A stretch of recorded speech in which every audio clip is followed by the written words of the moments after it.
मागच्या भागात आपण पाहिलं की जळगावचा प्रदेश यादव काळात कसा वैभवात होता, पण 13व्या शतकात दिल्लीतून आलेल्या एका वादळाने सगळं चित्र बदलून टाकलं.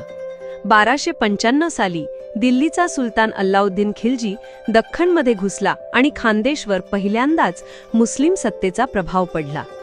काही काळानंतर खानदेशात एका स्थानिक घराण्याची सत्ता स्थापन झाली.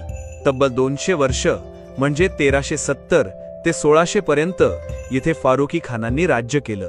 त्यांचे संस्थापक मलिक राजा यांनी थाळनेरला आपली राजधानी बनवलं, तर त्यांच्या मुलाने मलिक नासेरने मोठ्या हुशारीने बलाढ्य असिरगडचा किल्ला जिंकला आणि तापी नदीच्या काठी बुरहानपूर शहर वसवले, जे पुढे खानदेशची राजधानी बनले.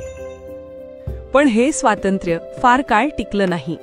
1600 साली मुघल सम्राट अकबर यांनी असिरगडचा किल्ला जिंकून घेतला. खानदेश मुघल साम्राज्याचा एक सुभा बनला आणि अकबराचा मुलगा प्रिन्स दानियाल याच्या नावावरून त्याचं नाव दानदेश असं ठेवलं गेलं. पण ही सुबत्ता जास्त काळ टिकली नाही.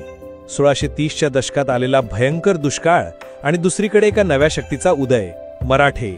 छत्रपती शिवाजी महाराजांनी मुघल प्रदेशात हल्ले करण्यास सुरुवात केली आणि खानदेशातून होणारे त्यांचे छापे हे मुघल सत्तेच्या अस्ताची नांदी ठरले.